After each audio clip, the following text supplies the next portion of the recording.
দিব্যত্রয়ী চ্যানেলে আপনাদের সকলকে স্বাগত। অচিন্ত্য কুমার সেনগুপ্তর লেখা পরম পুরুষ শ্রী শ্রী রামকৃষ্ণ থেকে পাঠ। আজ পর্ব 124। ওম স্থাপকায় চ ধর্মস্য সর্বধর্মস্বরূপিণে অবতার বরিষ্ঠায় রামকৃষ্ণায় তে নমঃ। একটা চিল একটা মাছ মুখে করে উড়ে যাচ্ছে, আর সব চিল তাকে তাড়া করলো, ঠোকরাতে লাগলো।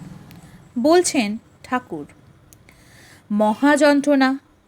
তখন চিল করলে কি? মাছটা ফেলে দিলে মুখ থেকে, ব্যাস নিশ্চিন্দি। তখন তার মহা নিস্তার। অতএব চিল তোমার গুরু। তার থেকে শিখলে অপরিগ্রহ, শিখলে অকিঞ্চনতা। গুরুর কাছে সন্ধান নিতে হয়, বললেন ঠাকুর। বাণলিঙ্গ শিব খুঁজছিল একজন, কোথায় পাবে কে জানে। তখন একজন বলে দিল, অমুক নদীর ধারে যাও, অমুক গাছ দেখতে পাবে। সেখানে সেই গাছের কাছে দেখতে পাবে ঘূর্ণি বলয়। শুকাইয়া মইলে তবু জল নামাগয়। অস্নেহে অসেবায়ও ফল ধারণ করে ডোবো। প্রথম গুরু পৃথিবী। কি শিখলে পৃথিবীর কাছ থেকে? আপন ব্রতে অচল থাকবার বুদ্ধি। কত উৎপাতে আক্রমণ হচ্ছে, তবু অবিচল। আর শিখবে ক্ষমা, সহিষ্ণুতা। দ্বিতীয় গুরু বৃক্ষ। কি শিখলে বৃক্ষের কাছ থেকে? পরার্থে জীবন ধারণ। কেটে ফেললেও কিছু বলে না, রৌদ্রে শীর্ণ শুষ্ক হয়ে গেলেও জল চায় না। তরু যেন কাটিলেও কিছু না বলয়। শুকাইয়া মইলে তবু জল নামাগয়। অস্নেহে অসেবায়ও ফল ধারণ করে। আর যারা স্নেহ সেবা করেনি, তাদেরই জন্যে করে সেই ফলোৎসর্গ। তৃতীয় গুরু বায়ু। গন্ধ বহন করে কিন্তু লিপ্ত হয় না। তেমনি বিষয়ে প্রবিষ্ট হয়েও বাক্য ও বুদ্ধিকে অবিকৃত রাখব, শিখব অনাসক্তি। চতুর্থ আকাশ। অনন্ত হয়েও সামান্য ঘটের মধ্যে এসে ঢুকেছে। ব্যাপ্ত হয়ে আছে মেঘ লোকে, অথচ মেঘ তাকে ছুঁতে পাচ্ছে না। তেমনি আত্মা দেহের সঙ্গে সংশ্লিষ্ট হয়েও অস্পৃষ্ট, তেমনি আকাশের মতো অসঙ্গ হও। তারপর জল। কি শিখবে জলের থেকে? স্বচ্ছতা, স্নিগ্ধতা, মধুরতা। জল যেমন নির্মল করে, তুমিও তেমনি দর্শন, স্পর্শন ও কীর্তন দ্বারা বিশ্বভুবন পবিত্র করো। ষষ্ঠ গুরু অগ্নি। কাঠের মধ্যে অগ্নি প্রচ্ছন্ন, অব্যক্ত ও নৃগুড়। প্রতি কণা কাঠে, প্রতি কণা অগ্নি। তেমনি সমস্ত বিশ্বে ঈশ্বর গুপ্ত রূপে অনুসূত। প্রদীপ্ত হলেই অগ্নি সামান্য মালিন্য দগ্ধ করে, অথচ সেই মালিন্য স্পর্শে নিজে কলুষিত হয় না। তেমনি তুমিও তেজে ও তপস্যায় প্রদীপ্ত হও। যারই সেবা পাও না কেন, পাপ মলে লিপ্ত হও না। আগুনের নিজের কোনো উৎপত্তি বিনাশ নেই। উৎপত্তি বিনাশ শিখার, আগুনের নয়। পরের গুরু চন্দ্র। হ্রাস বৃদ্ধি হয় কার? চন্দ্রকলার, চন্দ্রের নয়। তেমনি জেনে রাখো, যা কিছু জন্ম মৃত্যু সব দেহের, আত্মার নয়। চন্দ্র গুরু হলে সূর্যও গুরু। কি শিখবে সূর্যের থেকে? আত্মা যে স্বরূপত অভিন্ন সেই তত্ত্ব। পাত্রে জল আছে, তার উপর পড়েছে সূর্যকিরণ। জলপাত্রের আকার ভেদে সূর্যকিরণকে ভিন্ন ভিন্ন সূর্যরূপে প্রতীয়মান হচ্ছে। আসলে সূর্য এক, অনন্য।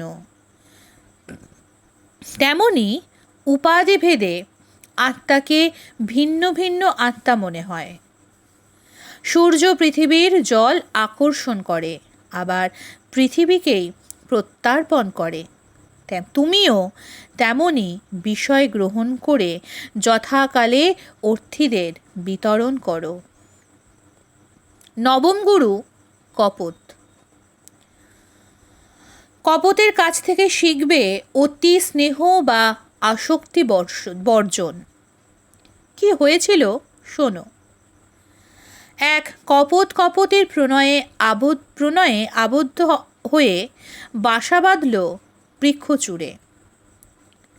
স্বাধীন বিচরণের আনন্দ আর রইল না। কালক্রমে সন্তান হলো কতকগুলি। সংসার বাসের এই বা কম আনন্দ কি? এই সুখ স্পর্শ, মধুর কূজন, এই অঙ্গচেষ্টা। একদিন আহারের খোঁজে গিয়েছে দুজনে। শাবকগুলি মাটির ওপর ঘুরে বেড়াচ্ছে। এমন সময় এক দুরন্ত ব্যাধ এসে উপস্থিত। জাল ফেলে সহজেই ধরে ফেলল বাচ্চাগুলোকে। মা মায়ামুগ্ধা কপোতী এসে দেখে সর্বনাশ। রোদন করতে লাগলো। কাঁদতে কাঁদতে নিজেও সেই জালের মধ্যে আটকা পড়ল। কপোত এসে দেখল স্ত্রী পুত্র কন্যা সবাই চলে যাচ্ছে তাকে ফেলে। এসব স্নেহ পুত্তলিদের ছেড়ে কি করে থাকবো বৃক্ষ নিড়ে, আর কেনই বা থাকবো? এই বিবেচনা করে সে নিজের থেকেই ঢুকলো গিয়ে জালের মধ্যে। ব্যাধ তো সিদ্ধকাম। এক জালে এতগুলো পাখি ধরতে পারবে এ তার কল্পনার অতীত।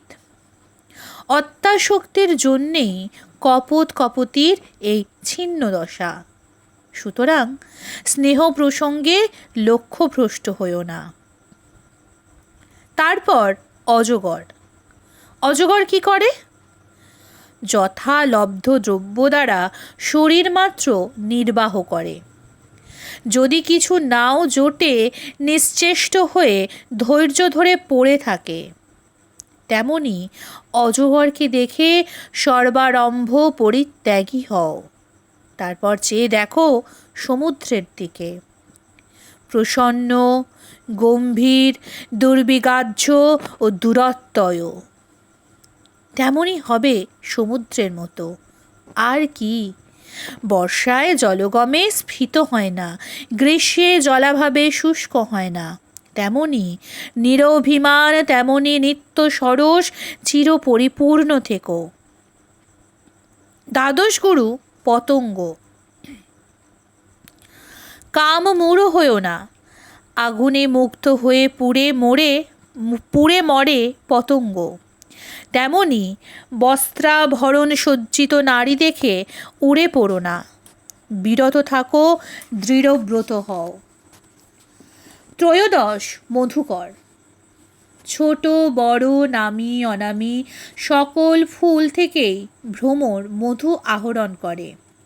তেমনি ছোট বড় মানি অমানি সকলের কাছ থেকেই সার সংগ্রহ করবে। আর কি শিখবে? শিখবে সঞ্চয় নিবৃত্তি।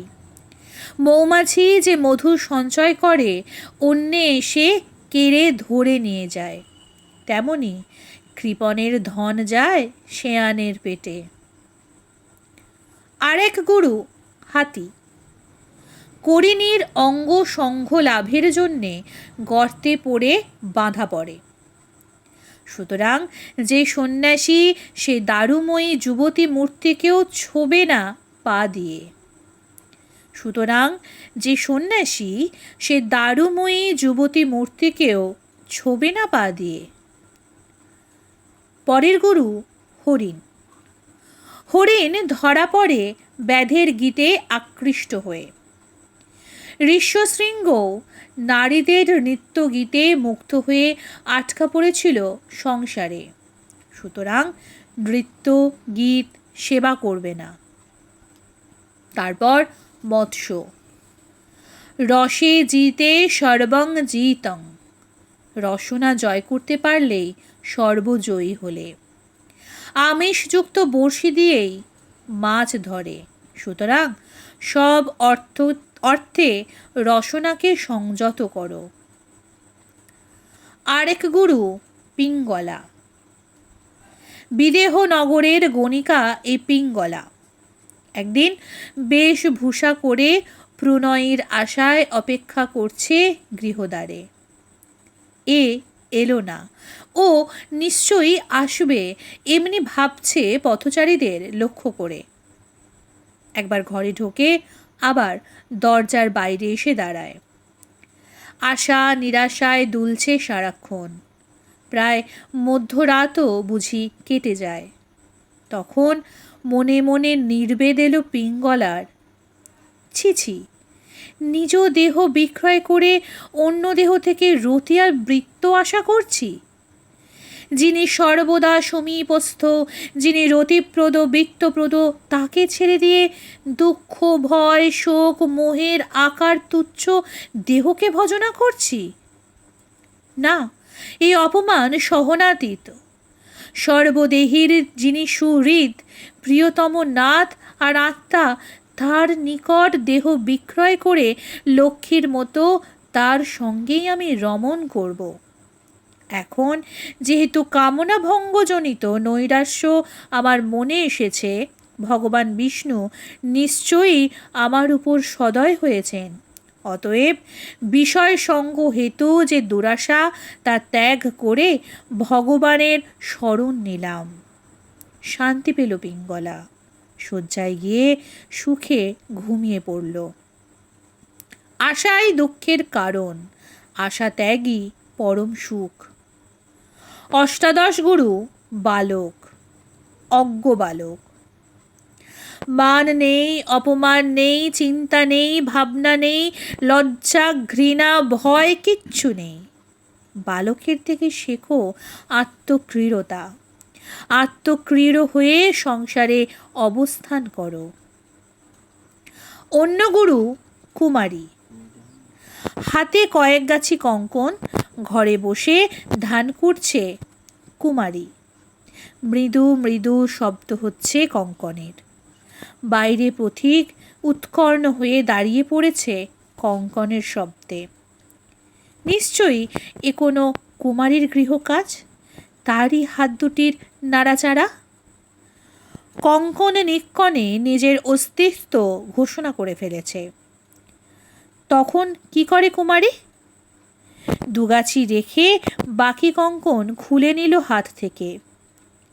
সে কি, এখনো একটু একটু শব্দ হচ্ছে যে। দেওয়ালের বাইরে এখনো লোক কান খাড়া করে আছে। তখন আরও এক গাছি খুলে ফেলল। মোটে এক গাছি রাখলো তার মণিবন্ধে। আর শব্দ নেই। সেই এক কঙ্কন ন্যায় একাকী থাকো। কুমারীর থেকে শেখো সঙ্গরাহিত্য। পরের গুরু স্বর নির্মাতা। স্বর নির্মাতা যখন এক মনে স্বর সরল করে, তখন সম্মুখ দিয়ে ভেরি ঘোষ সহ রাজাও যদি চলে যায় টের পায় না। তেমনি মনকে এক বস্তুতে সার বস্তুতে যুক্ত করো। তারপর সর্প। পরকৃত গর্তে বাস করে সাপ, একা ঘুরে বেড়ায়। সাপের থেকে শেখো অনিকেতনতা। ঊর্ণনাভ আর এক গুরু। কি করে মাকড়সা? নিজের হৃদয় থেকে মুখ দিয়ে সূক্ষ্ম তন্তু জাল বিস্তার করে। সেই জালের মধ্যেই বাস করে বিহার করে, আবার শেষকালে নিজেই গ্রাস করে সেই জাল। তবে এই শেখো, মাকড়সা থেকে যে ঈশ্বরই সৃষ্টি করছেন, স্থিতি করছেন, আবার সংহারও করছেন। আর এক গুরু কীট, এমন কীট যে অন্য কীট কর্তৃক ধৃত হয়ে নীত হয় তার বিবরে। তখন ভয়ে ভয়ে সে আততায়ী কীটের ধ্যান করতে করতে তারই আকার প্রাপ্ত হয়। তেমনি তন্ময় হয়ে ভগবানের ধ্যান করো, তার সারূপ্য লাভ হয়ে যাবে। শেষ গুরু, শ্রেষ্ঠ গুরু তোমার নিজের দেহ। নিজের দেহ? হ্যাঁ, এর সাহায্যেই সমস্ত তত্ত্ব নিরূপণ করছো। বড় বিচিত্র চরিত্র এই গুরু। একে একটু বেশি সেবা করলেই নিয়ে যায় অধঃপাতে। একে শুধু প্রাণমাত্র ধারণের উপযোগী ভোগ দাও, তোমাকে জ্ঞান বৈরাগ্য দেবে। আর কি দেখছো? দেখছো পরিবার বিস্তার করছে দেহ। সে পরিবার পালনের জন্যে কত ক্লেশ কষ্ট, শেষে বৃক্ষের মতো দেহান্তরের বীজ সৃষ্টি করে নিজেকে নাশ করছে। বহু স্বপত্নী যেমন গৃহপতিকে টানছে, তেমনি মনকে টানছে নানা শক্তি, নানা ইন্দ্রিয়। সর্বপ্রকার আসক্তি ত্যাগ করে সমচিত্ত হও। শুধু একজনের কাছ থেকে নয়, বহুজনের কাছ থেকে, যার কাছ থেকে যেটুকু পারো জ্ঞানকণা কুড়িয়ে নাও। তদ্গতান্তরাত্মা হও, যাকে ঠাকুর বলেন ডাইলিউট হয়ে যাও। নাট মন্দিরে একা একা পায়চারি করছেন ঠাকুর। যেমন সিংহ অরণ্যে একা থাকতে ভালোবাসে, তেমনি নিঃসঙ্গানন্দ। শশধর পণ্ডিতকে লক্ষ্য করে বললেন, দেখলে ডাইলিউট হয়ে গেছে, কেমন বিনয়ী, আর সব কথা লয়। যে আসল পণ্ডিত সে সব কথাই নেবে, যখন যেটুকু পায় যেখানে থেকেই পাক। কোনো গোড়ামি নেই, বাধা ধরা নেই। এক পাত্র ধরে আছি, যেখান থেকে পারো দাও, আমাকে স্নিগ্ধ হবার, শান্ত হবার, শরণাগত হবার মন্ত্র। কিন্তু যাই বলো, শুধু পাণ্ডিত্যে কি হবে? কিছু তপস্যার দরকার, কিছু সাধ্য সাধনার। তবে জ্ঞান হলে কি হয়? ঠাকুর বললেন শশধরকে দেখে, প্রথম চিহ্ন শান্ত, দ্বিতীয় অভিমান শূন্য। দেখো না, শশধরের দুই চিহ্নই আছে। দেরি করে এসেছে বলে ঠাকুর রসিকতা করছেন। আমরা সকলে বাসর সজ্জা জেগে বসে আছি, বর কখন আসবে। ঠাকুরকে প্রণাম করে বসল শশধর। জিজ্ঞেস করল, আর কি লক্ষণ জ্ঞানীর? আরও লক্ষণ আছে, বলছেন ঠাকুর। সাধুর কাছে ত্যাগী, কর্মস্থলে যেমন লেকচার দেবার সময় সিংহতুল্য, আবার স্ত্রীর কাছে রসরাজ, রসিক শেখর। সবাই হেসে উঠল। শশধর জিজ্ঞেস করলে, কিরূপ ভক্তিতে তাকে পাওয়া যায়? আমার বাপু জ্বলন্ত ভক্তি, জ্বলন্ত বিশ্বাস। ভক্তি তো 3 রকম। সাত্ত্বিক ভক্তি, সব সময় গোপন রাখে নিজেকে, হয়তো মশারির মধ্যে বসে ধ্যান করে, কেউ টেরও পায় না। আর রাজসিক ভক্তি, লোকে দেখুক আমি ভক্ত, ষোড়শ উপচারে পুজো করে, গরদ পরে বসে গিয়ে ঠাকুর ঘরে, গলায় রুদ্রাক্ষের মালা, মালায় মুক্ত, মাঝে মাঝে আবার একটি করে সোনার রুদ্রাক্ষ। আর তামসিক, যাকে বলে ডাকাতে ভক্তি, উৎপেতে ভক্তি।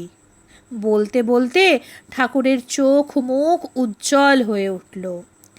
ডাকাত ঢেঁকি নিয়ে ডাকাতি করে, 8টা দারোগায় ভয় নেই, মুখে কেবল মারো কাটো লোটো।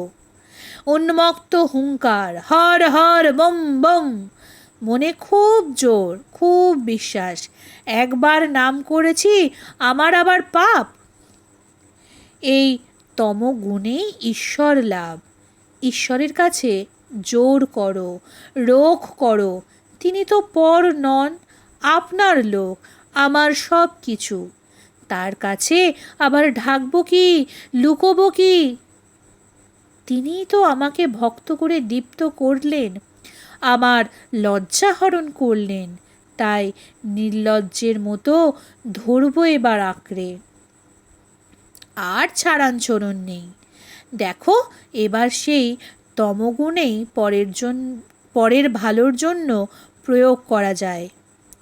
যে বৈদ্য শুধু রোগীর নাড়ি টেপে ওষুধ খেও হে বলে চলে যায়, রুগী খেলো কিনা খোঁজ নেয় না, সে অধম বৈদ্য। যে বৈদ্য রুগীকে ওষুধ খেতে বোঝায় অনেক করে, মিষ্টি কথায় বলে, ওষুধ না খেলে কেমন করে ভালো হবে, লক্ষ্মীটি খাও, এই দেখো আমি ওষুধ মেরে দিচ্ছি, সে মধ্যম বৈদ্য। আর উত্তম বৈদ্যকে? রুগী কোনো মতেই খেলো না দেখে সে বুকে হাঁটু দিয়ে বসে জোর করে ওষুধ খাইয়ে দেয়। কি খাবে না কি জোর জবরদস্তি করে খাইয়ে দেব? এটা হলো বৈদ্যের তমগুণ। এতে রুগীর মঙ্গল, বৈদ্যেরও সাফল্য। তেমনি ভক্তির তম, যেন ডাকাত পড়া ভাব। তাঁর নাম করেছি, আমার আবার পাপ। আমি যেমনই ছেলে হই, তুমি আমার আপন মা, তোমাকে দেখা দিতেই হবে বলে প্রেমে উন্মত্ত হয়ে গান ধরলেন ঠাকুর। আমি দুর্গা দুর্গা বলে মা যদি মরি, আখেরে এ দিনে না তারও কেমনে জানা যাবে গো শঙ্করী। নাসি গো ব্রাহ্মণ হত্যা করি ভ্রূণ, সুরা পানাদি বিনাশী নারী। এসব পাতক না ভাবি তিলেক, ওমা ব্রহ্মপদ নিতে পারি। ঠাকুর গাইছেন, আর তাই শুনে কাঁদছে শশধর। পাণ্ডিত্যের তুষার পিণ্ড গলে গিয়েছে, ডাইলিউট হয়ে গিয়েছে। আজকের পর্ব এখানেই শেষ হলো। আগামী পর্ব আসবে আগামীকাল। ওম নিরঞ্জনং নিত্যনমন্তরূপং ভক্তানুকম্পাদ্ভীতবিগ্রহং বৈ ঈশাবতারং পরমেশমিড্ডং তং রামকৃষ্ণং শিরসা নমামি। নমস্কার, সঙ্গে থাকুন, ভালো থাকুন। জয় ঠাকুর।